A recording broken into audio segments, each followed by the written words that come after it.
오늘 저는 데살로니가전서 1장 1절에서 10절 말씀 중심으로 해서 예수 다시 오심을 기다리는 교회라는 제목으로 하나님 말씀을 증거하겠습니다. 이제 그 데살로니가전서 후서를 우리가 10월 달에 보기로 했습니다.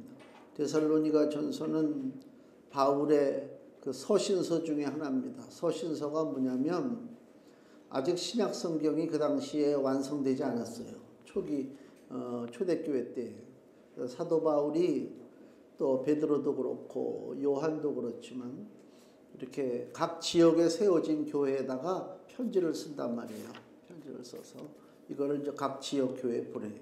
이 간단한 무슨 문안 인사하는 편지가 아니라 그 바울의 편지글에는 어떻게 신앙생활을 할 것인가, 복음은 무엇인가, 교회는 어떻게 존재해야 하는가, 또 예수 그리스도는 정말 약속대로 이 땅에 다시 오시는가, 이러한 아주 구체적인 이야기들이 이 서신서에 담겨 있습니다. 그래서 이 서신서는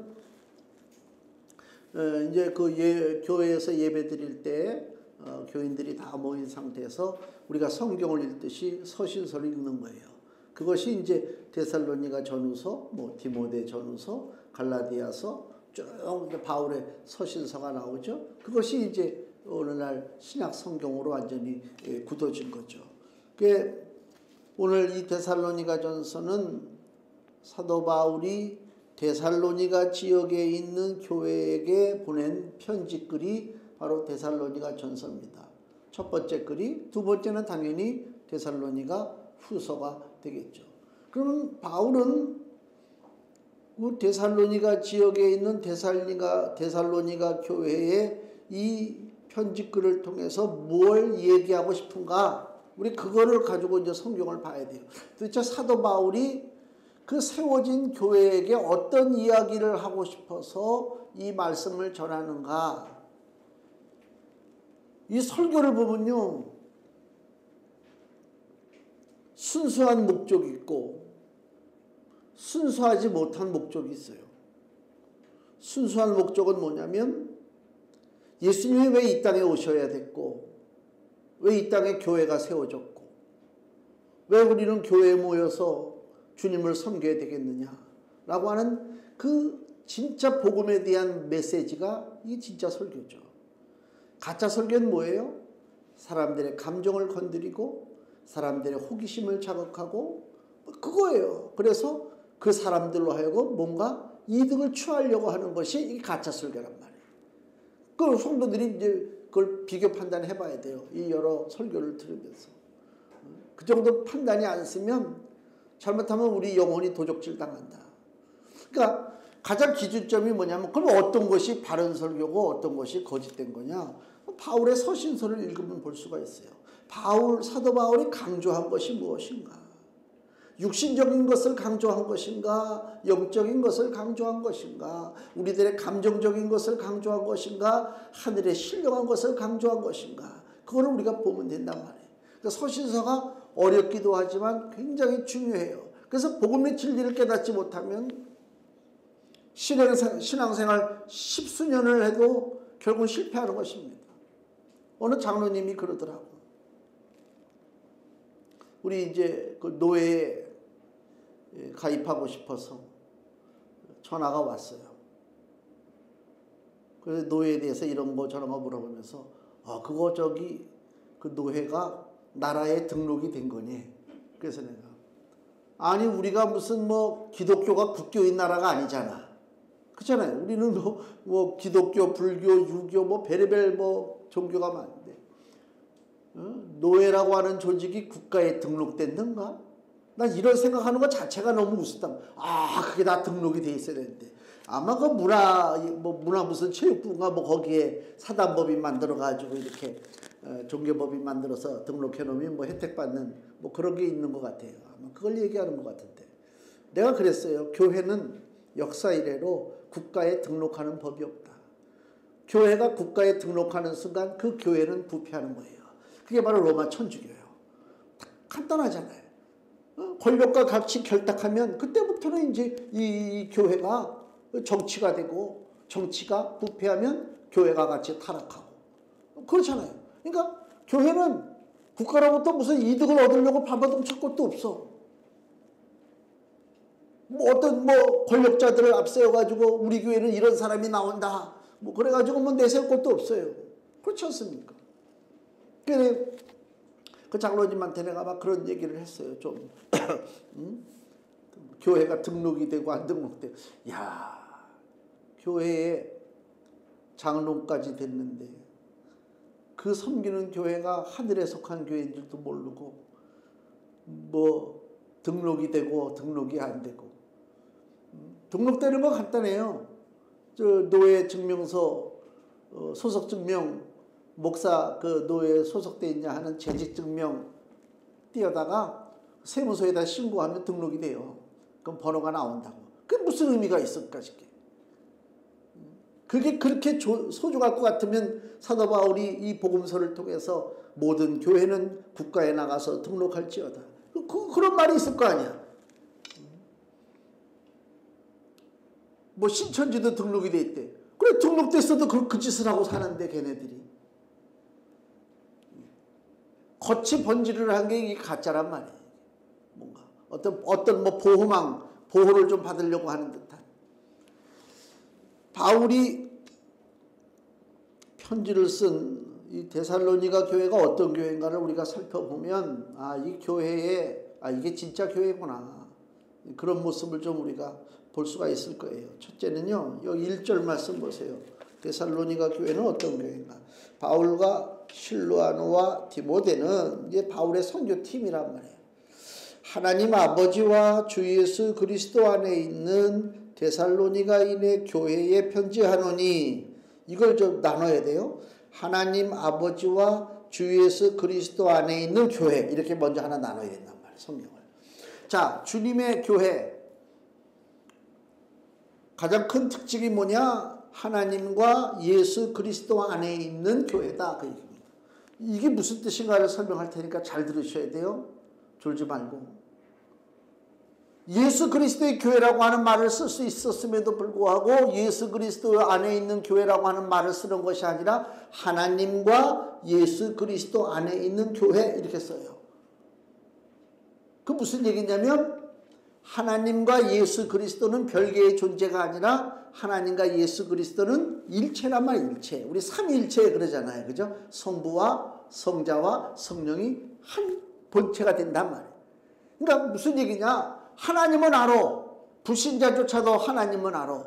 예수는 누구신가? 그러면 우리가 믿는 예수님은 누구신가? 위대한 4대 성인 중에 한 명인가? 무슨 종교 지도자인가? 그런 관점이 아니죠. 그 사람으로 이 땅에 오셔서 30년을 살다가 가신 그 예수가 누구라고요? 아이고, 그분이 바로 하나님이셨단 말이에요. 그걸 강조하는 거예요. 하나님 안에 있는 교회도 아니고 예수님 안에 있는 교회도 아니고 데살로니가 교회는 어떤 교회? 하나님과 예수 그리스도 안에 있는 교회. 즉 하나님과 예수 그리스도가 일체가 됐단 말이에요. 예수님의 신성입니다. 이게 무슨 얘기냐? 초기 기독교에 이단들이 많이 생겼잖아요. 이단들 중에 어떤 이단이냐면 예수님은 하나님의 아들이기는커녕 그냥 평범한 사람인데 종교적으로 좀 뛰어났어. 그래서 살다가 어떻게 하다가 십자가에 못 박혀서 처형당한 젊은이야. 예수님이 무슨 하나님이야? 라고 하는 예수님에 대한 신성을 부정하는 기독교가 아니지. 이단 단체들이 생겨나기 시작했단 말이야. 예수님이 하나님이 아니라는 거예요. 지금도 마찬가지입니다. 내가 특정 종파를 내가 지금 여기서 얘기할 수는 없지만 지금도 수많은 종파들이 예수를 인정해요. 예수 얘기를 해요. 그러나 하나님인 것은 부정해요. 그게 큰 문제예요. 근데 여기 데살로니가 교회는 어떤 교회냐? 하나님과 예수 그리스도 안에 있다는 얘기는 예수님이 하나님 되심을 인정하는 교회다, 그 얘기입니다. 예수님은 하나님 되시는 거예요. 예수님은 빈약한 인간이 아니에요. 예수님이 30년 동안 잠깐 인간의 모습으로 왔지만 그건 예수님이 능력이 없어서가 아니라 우리를 살려주기 위해서 그렇게 하신 거란 말이에요. 그 깊은 의미를 깨달아야지. 예수님은 하나님이십니다. 하나님이시기 때문에 예수님은 죄가 없어요. 죄가 없기 때문에 예수님이 흘리는 피는 당신 자신의 죄를 위한 피가 아니라 누구를 위한 피? 우리 모든 인생을 위한 피다 그 얘기요. 같은 피라도 종류가 틀려요. 옛날에 감리교 신학대학 어느 교수가 뭐 예수의 피와 뭐 짐승의 뭐 소돼지의 피가 뭐가 다를 것이 있느냐 그 얘기 해가지고 한번 뒤집어진 적이 있잖아요. 몰라. 신학교 교수를 해도 예수의 피가 왜 우리하고 특이점이 있는가, 왜 우리하고 똑같지 뭐 않은가 라고 하는 그 귀한 그 죄에 대한 개념, 구원에 대한 개념, 이것이 없으니까 야 예수의 피나 뭐 소돼지의 피나 다를 것이 뭐가 있느냐 그랬다가 오죽하면 그 진보적인 감리교단에서까지 쫓겨난 적이 있었단 말이에요. 참 별의별 사람들만 지금도 그래요. 지금도 신문에 매주마다 막 이렇게 크게 해가지고 막 뭐 예수가 무슨 뭐 뭐냐 그래가면서 막 욕하는 야, 그 돈 매주 몇 천만 원씩 써가면서 그렇게 욕을 하고 싶을까? 진리는 누구를 욕하는 게 아니고요. 진리는 그 진리 안에 내가 거하면 돼요. 내가 어둠 속에 있으면서 이 어둠 나쁜 놈의 새끼들아, 이 어둠은 천하의 천죽일 놈들이고 뭐 백날 그래봐야 똑같이 어둠이야. 그렇게 어둠이 싫으면 어디로 가? 내가 빛을 향해서 내가 나가면 되는 거야. 빛을 향해서 나가면 된다니까. 왜 예수를 욕해? 엉뚱한 거 다른 거는 욕할 줄도 모르면서 더 엉터리 신들이 많은데, 그죠? 그런 거에 대해서는 전혀 비판도 못하면서 왜 예수에 대해서 그렇게 비판하냐? 그게 바로 사단의 역사이기 때문에 그래요. 요한복음 10장을 보시면요, 요한복음 10장 9절에서 10절 말씀, 예수님이 하신 말씀, 요한복음 10장 9절에서 10절. 내가 문이니 누구든지 나로 말미암아 들어가면 구원을 얻고 또는 들어가며 나오며 꼴을 얻으리라. 도적이 오는 것은 도적질하고 죽이고 멸망시키려는 것뿐이요 내가 온 것은 양으로 생명을 얻게 하고 더 풍성히 얻게 하려는 것이라. 이게 무슨 말씀이에요? 하나님의 교회 데살로니가 교회는 어떤 특징이 있다고 그랬어요? 하나님과 예수 그리스도 안에 있다고 그랬잖아요. 그 안에 있다라고 하는 설명을 하는 거예요. 예수 안에, 하나님 안에 있다라고 하는 의미가 뭐냐? 주를 통해서 구원받고 주님을 통해서 꼴을 얻는 거예요. 꼴이 뭐예요? 양식이란 말이에요. 양식.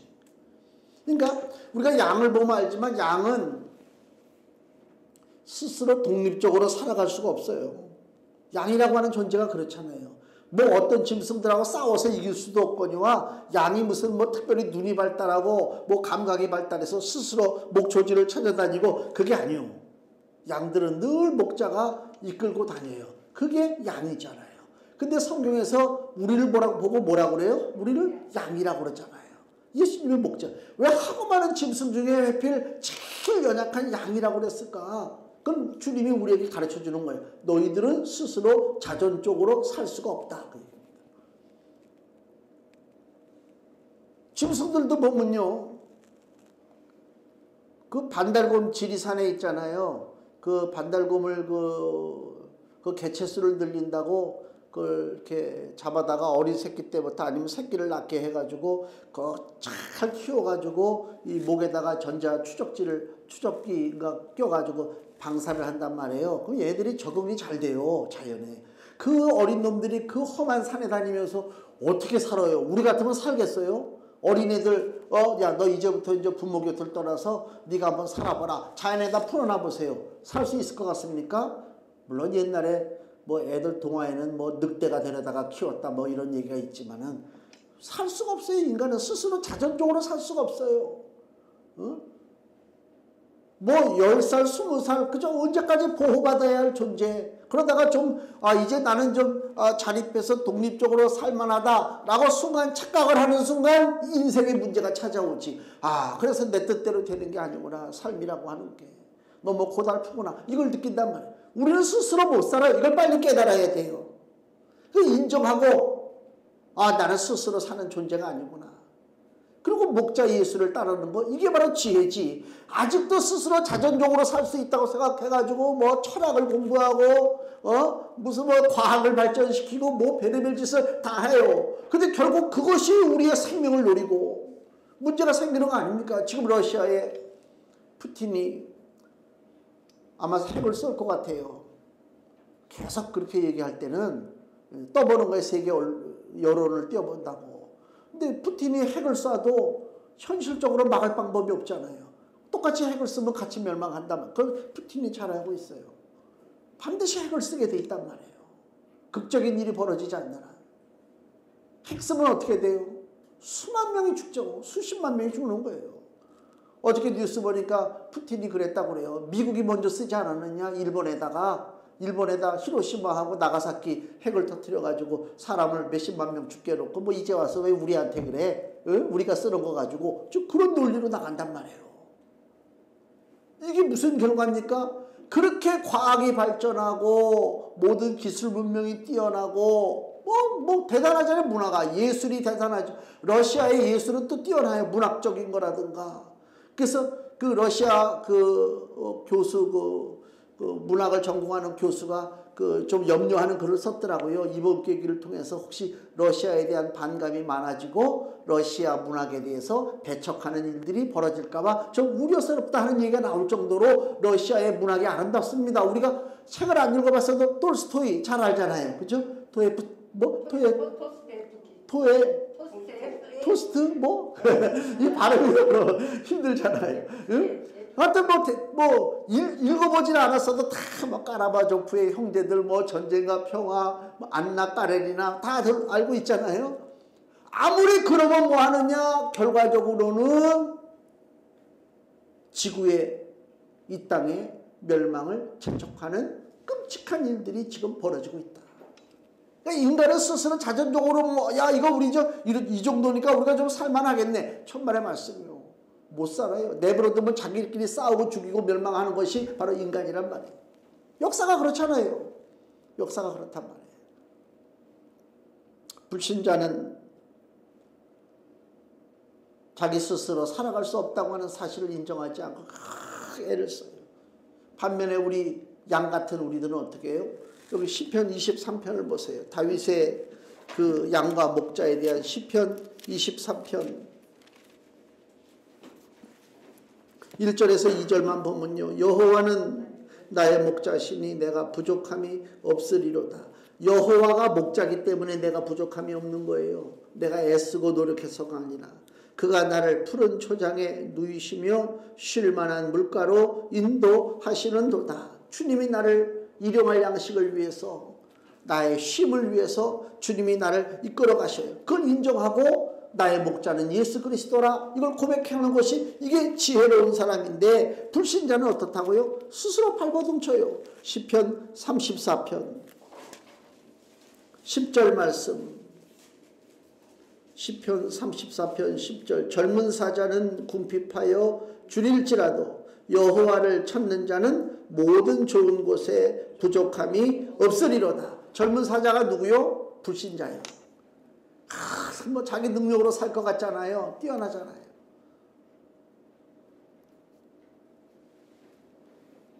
내가 스스로 살려고 하는 허망한 짓거리를 우리가 멈춰야 돼요. 우리는 주님 앞에 의지하고 하늘의 것을 공급받아야 사는 존재로 하나님이 우리를 창조하셨어요. 그 창조의 목적에 맞춰서 사는 거예요. 창조의 목적에. 그 계산기가 있어요. 집에. 요새는 계산기가 배터리가 들어가는 게 아니고 그 뭐야 태양인가 뭐 빛으로 다 받잖아요. 그래서 책상에 이렇게 올려져 있는 거 이렇게 책꽂이에 올려져 있는 거 꺼내가지고 누르는데 안 돼. 이게 책꽂이 사이에 숨어가지고 빛을 못 받아가지고 그래가지고 저기 빛 들어오는 데다 이렇게 놔뒀다가 한참 놔뒀다가 나중에 쓰니까 잘 들어오더라고. 공급받아야 돼요. 똑같습니다. 기계나 사람이나 공급받아야 돼요. 그 공급받는 것을 게을리하면 그 영혼은 궁핍해져요.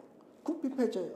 아무 옳은 소리를 하고 뭐 지식적인 얘기 뭐 사람 살아가는 처셋을 저 방송 나와서 그런 사람들 많잖아요. 요새는 또 그 무슨 뭐 여성 아이들 무슨 박사가 해가지고 뭐 있잖아요. 머리 길게 해가지고 나오는 그 나와서 막 애들에 대해서 코치해주고 막 선전. 나는 그런 거 너무 싫어해. 난 너무 싫어해. 너나 잘하세요. 야. 그 사람의 심령을 내가 들어가 봐야 돼. 사람이 사람을 인도할 수 없습니다. 문제는 발견할 수 있어요. 우리가 남들 앞에다 세워놓고 얘기 들으면 그거 문제네. 다 누군 몰라요. 다 알지. 그러나 그 문제를 내 코치로다가 문제가 해결된다? 인생은 그렇게 간단하게 만들어지지 않았다. 상담받을 때 상담받고 의지할 때 의지를 해야지.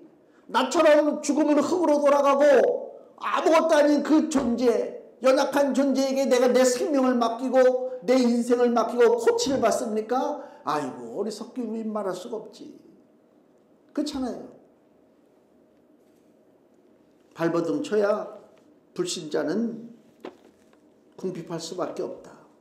이 데살로니가 교회는 하나님과 그리스도 안에 있다. 주님으로부터 신령한 은혜를 공급받습니다. 또 하나 1절 또 어떤 교회냐. 여기 하나님 아버지와 주 예수 그리스도 안에 있는 거기서 하나 띄고 그 다음에 또 데살로니가인의 교회다. 교회는 공중에 붕 떠 있는 게 아닙니다.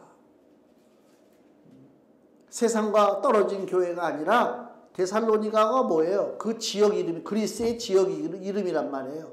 한 지역에 위치한 교회요. 한 지역에 위치한 실체적인 교회란 말이에요. 천상의 교회가 아니에요.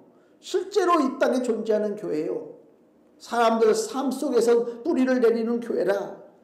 처음에 교회는 예루살렘 교회였잖아요. 예루살렘 교회였다가 예수님이 부활하고 승천하시기 전에 마태복음 28장에 보니까 하늘의 모든 권세를 내게 주셨으니 너희는 모든 족속으로 제자를 삼아 아버지와 아들과 성령의 이름으로 세례를 주고 내가 너희에게 지켜 행한 것을 지키게 하라. 내가 너희 가르친 것을 지키게 하라. 예수님이 말씀하셨잖아요. 그 예수님의 말씀 따라서 주님의 제자들이 세상에 흩어져서 세운 것이 지역의 교회들입니다. 예루살렘 교회, 여기 오늘 본문에 데살로니가 교회란 말이에요. 자, 사도행전 17장을 보세요. 사도행전 17장 1절에서 3절 말씀. 이게 바로 데살로니가 교회가 세워지는 모습이에요. 사도행전 17장 1절에서 3절 말씀. 저희가 암비볼리와 아볼로니아로 다녀가 데살로니가에 이르니 거기 유대인의 회당이 있는지라. 바울이 자기 규례대로 저희에게로 들어가서 새 안식일에 성경을 가지고 강론하며 뜻을 풀어 그리스도가 해를 받고 죽은 자 가운데서 다시 살아야 할 것을 증명하고 이르되 내가 너희에게 전하는 이 예수가 곧 그리스도라 하니 아멘. 자, 데살로니가에 가서 사도 바울이 성경을 가지고 이제 뜻을 풀어서 가르칩니다. 가르치는데 가장 교회가 세워지는 기초석이 뭐냐, 핵심이 뭐냐, 그걸 봐야 돼요. 교회는 무엇으로 세워지는가? 교회는 돈 좀 모아가지고 개척하는가? 교회는 협력자들이 많이 모여가지고 교회가 세워지는가? 그게 아니고 교회는 3절 뜻을 풀어 그리스도가 해를 받고 죽은 자 가운데서 다시 살아야 할 것을 증명하고 이르되 내가 너희에게 전하는 이 예수가 곧 그리스도라. 교회는 그리스도로 인해서 세워집니다. 그 그리스도가 어떤 그리스도냐? 이 땅에 오셔서 고난받고 죽으신 그리스도십니다. 그리고 그 죽음의 세월 꺾어버리고 승리하시고 부활하신 예수 그리스도, 그 예수가 교회의 기초석이란 말이에요. 그러니까 쉽게 얘기하면 교회의 핵심은 복음이요. 복음의 핵심은 뭐라고요? 예수님이 이 땅에 오셔서 고난당하시고 죽으시고 그 다음에 부활하시고 승천하시고 마지막에 어떻게 다시 오시는 거, 이게 바로 복음이란 말. 이걸 떠나서는 아무것도 아니란 말. 왜 하나님의 아들 예수가 이 땅에 오셔야 했는가? 왜 예수가 죽으셔야 했는가? 여기에 대한 그저 깨달음이 없으면 아무 소용이 없어요. 교회는 우리끼리 모여가지고 무슨 구역끼리 놀고 무슨 조직끼리 무슨 어떻게 친교하고, 그게 아니고 왜 예수가 이 땅에 오셔야 했고 왜 예수가 죽으셔야 했는 거에 대한 그 심각한 고민이 있어야 된단 말이에요. 교회라고 하는 게 그거예요. 원래는 사도 바울이 이 복음을 전할 때, 이방 그리스 지역에 가서 복음을 전할 때 제일 전할 때 그 매력적인 얘기가 뭐겠어요? 기적과 능력을 행하고 너희들 교회 나오기만 해봐라 잘 산다. 너희들 교회 나오기만 해봐라 병도 고친다. 자식들이 잘 일이 풀린다. 그렇게 하면 사람들 귀가 더 솔직히 홀깃해가지고 더 따라갔겠지. 근데 바울이 전한 복음은 그게 아니고요. 예수라고 하는 사람이 있어. 그 사람이 이 땅에 와가지고 고난받고 십자가에서 죽었어. 근데 살아났어. 왜? 그분이 바로 하나님 아들이야. 그럼 사람들이 물어봤겠지. 아니 하나님 아들이 왜 이 땅에 와서 고난받고 죽어? 그건 너희들 죄 때문이야. 왜 우리가 무슨 죄를 졌길래? 그래서 이제 아담의 죄부터 우리의 그 사망과 저주와 심판대로 이끄는 그 악한 사단의 세력에 대해서 설명이 이루어지는 거 아닙니까? 그러나 감사하게도 모든 인생들이 다 사망길로 향하고 있지만은 그리스도 예수가 사망의 세력을 꺾어버리고 부활하심으로 하나님의 아들로 증거되셨기 때문에 그 예수 하나님의 아들 예수를 믿고 따르는 자도 동일하게 하나님께서 자녀로 삼아주신다. 이게 바로 양자야. 자녀로 삼아주시고 자녀가 된 우리는 더욱더 담대하게 주님을 믿고 따르면 이 땅에서도 물론 승리하거니와 놀라운 영생의 세계가 우리에게 주어진다. 이게 복음의 핵심입니다. 이거를 얘기하지 않으면 아무리 교회에서 무슨 상담을 얘기하고 가정이 축복받아야 되고 뭐 직장이 뭐 어떻게 해야 되고 뭐 아이고 다 그거는 옆까지 붙잡고 앉아있는 거다 그 얘기입니다. 마태복음 24장을 보세요. 마태복음 24장 24절. 마태복음 24장 24절. 예수께서 하신 얘기입니다. 마태복음 24장 24절. 거짓 그리스도들과 거짓 선지자들이 일어나 큰 표적과 기사를 보이어 할 수만 있으면 택하신 자들도 미혹하게 하리라. 우리들은 겉으로 나타난 걸 보고 우리는 환장한단 말이에요. 따라다닌단 말이에요. 저 강남의 어느 교회도 조그맣게 개척이 됐는데 병 잘 고친다는 소문이 들어가지고요. 사람들이 다 그쪽으로 가. 병 잘 고친다고. 그래서 그 교회가 얼마나 커졌는지 몰라. 부러워 아주 죽겠어. 너무 커졌어. 병 잘 고쳐가지고. 병원이 우리 동네 여기 명지병원도 그렇고 일산병원도 그렇고 백병원도 그렇고 얼마나 병원이 커집니까? 병 잘 고치니까. 그죠? 달릴 게 하나도 없죠? 예? 근데 문제는 뭐냐? 거기서 병 고친 사람들도 결국은 병원에 간단 말이에요.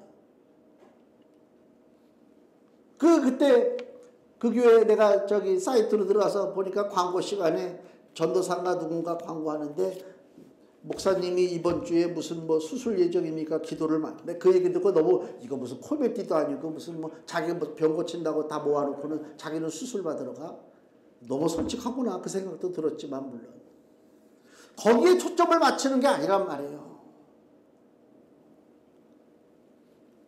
예수님께서 결코 우리들의 일상의 문제에 그 고통을 외면하시지는 않습니다. 오병이어 사건도 있고 소경의 눈을 뜨게 하고 안진뱅이 걸어가게 하고 죽은 자 살리고 예수님이 행하신 놀라운 기적들이 많이 있죠. 그러나 더 소중한 것이 뭐냐? 내 영혼이 마주하는 문제가 뭐냐? 이게 해결되지 않으면 소용없어요. 아무 소용없어요. 마태복음 10장 28절을 보세요. 마태복음 10장 28절 예수께서 말씀하기를 몸은 죽여도 영혼은 능히 죽이지 못하는 자들을 두려워하지 말고 오직 몸과 영혼을 능히 지옥에 멸하시는 자를 두려워하라. 내 영혼의 문제입니다. 누가 쥐고 있어요? 하나님이 쥐고 있어요. 세상은 내 영혼의 문제를 못 건드려요. 어떤 권세자도 내 육신을 건드릴 수 있겠지. 그러나 내 영은 못 건드려요. 근데 모든 인생은 하나님 앞에 바로 서지 않고 죄의 문제가 해결되지 않으면 어떻게 한다고요? 몸과 영혼이 능히 지옥에 떨어진다 그 얘기입니다. 이 심각한 문제를 깨닫지 못하면 아무 소용없어요. 인생은. 응? 진짜 20대 때 한참 청춘일 때는요. 죽는다는 거 생각해 본 적이 없어요. 병든다는 거 생각해 본 적이 없어요. 병들어 죽는 사람들은 따로 있구나. 늙어 죽는 사람들은 나하고는 다른 사람이구나 그랬어요. 근데 나이가 점점 먹어보니까 바로 늙어 죽는 사람이 나구나. 병들어 죽는 사람이 나구나. 그걸 깨닫는 거란 말이에요 이제. 그러면 인생이 그렇게 병들어 죽고 늙어 죽고 그렇게 인생이 허망하게 끝날 것이냐? 하나님은 그렇게 말씀하지 않는단 말이에요. 하나님이 없는 인생들은 그렇게 죽었다 할지라도 다시 그 영혼이 심판받아요. 그리스도 안에 있는 자들은 영의 문제가 해결돼서 하나님과 같이 동행하는 놀라운 축복의 역사를 누리게 된다고 성경은 우리 가르쳐주고 있습니다. 누가복음 12장 5절에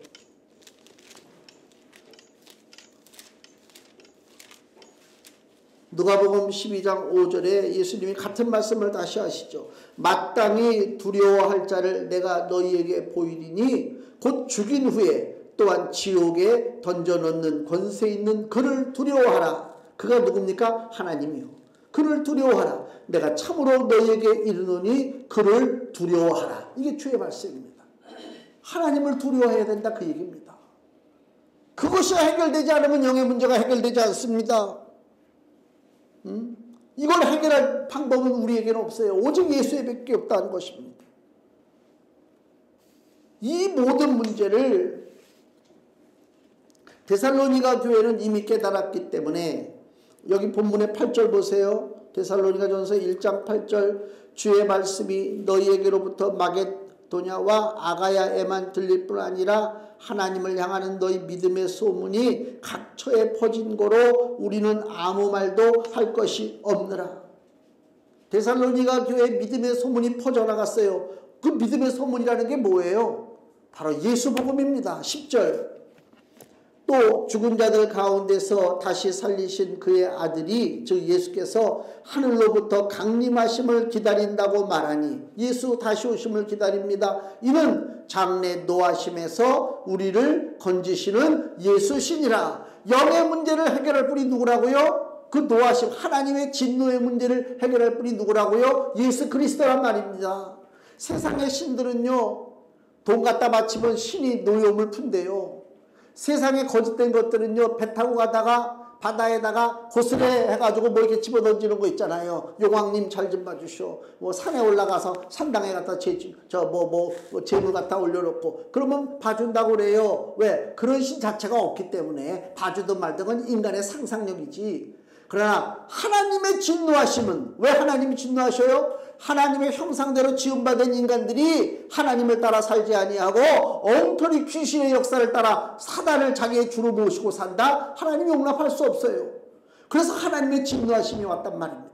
이 진노하심의 문제를 해결할 분이 누구라고요? 하나님의 아들 예수 그리스도를 믿는 거예요. 내가 예수님을 믿을 때 예수가 이 땅에 오셔서 고난받고 피 흘리신 것이 바로 내가 대신 내가 흘린 피요 내가 받는 고난이란 말입니다.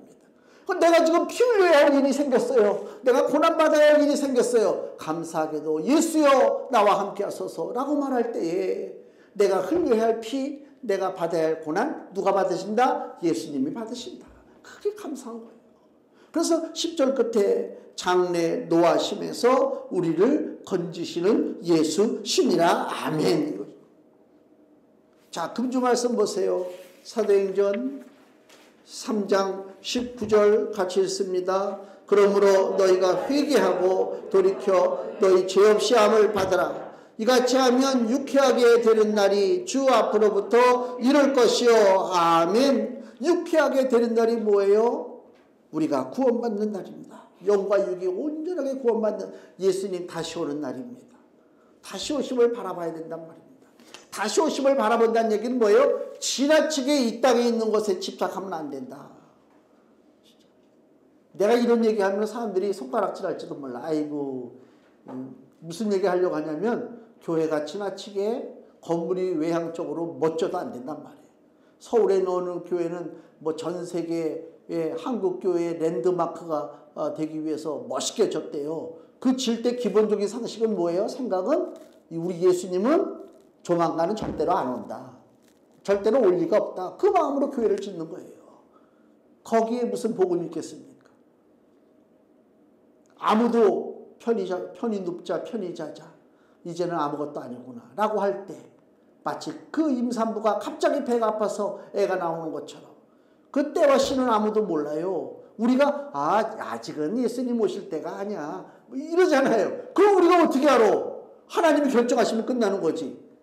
우리 옛날에 학교 다닐 때 공부할 때 수학 시간이 그렇게 싫었어요. 지겹고 선생님이 날마다 몇 번 나와서 칠판에다가 문제 풀라고 그래. 못 풀면 두드러 맞아. 그러니까 얼마나 그 수학 시간이 괴로워. 그러면 그 시간만 재고 있는 거야. 45분 수업인데 야 이거 5분 남은. 옛날에 또 시계도 별로 없을 때니까 뭐 지금처럼 감으로 잡는 거지. 야 왜 이렇게 5분이 길은가 몇 분이 길은가. 근데 갑자기 복대서 땡 띠리리리 그러면 야 살았구나. 이 기다림. 예수 오심을 기다린다. 그걸 바라보고 나가는 거예요. 이 땅에 지나치게 멋지게 그냥 만들어 놓는다는 얘기는 뭐예요? 뭐 절대로 오실 리가 없지. 몇 세대를 걸쳐서 안 오시지. 그러니까 유럽의 그 천주교회들 보세요. 얼마나 교회들을 멋있게 성당마다 스페인도 그렇고 얼마나 멋있게 전했습니까? 무슨 생각? 예수님 안 오신다. 그들의 생각에 맞았습니까? 천만의 말씀이요. 예수님은 이미 영적으로 오셔서 그들을 심판하시는 거예요. 데살로니가 교회는 이런 멋진 교회입니다. 예수님이 다시 오심을 기다리는 교회입니다. 우리가 진정으로 그리스도가 이 땅에 오심을 사모하고 있는가 스스로 한번 물어보시고 예수 장래 노하심에서 나를 건지시는 예수 그 예수님을 온전히 의지하시고 이 땅에서 영적인 싸움에 승리하는 하나님의 귀한 자녀가 되시기를 예수님 이름으로 축원을 드립니다. 기도하겠습니다.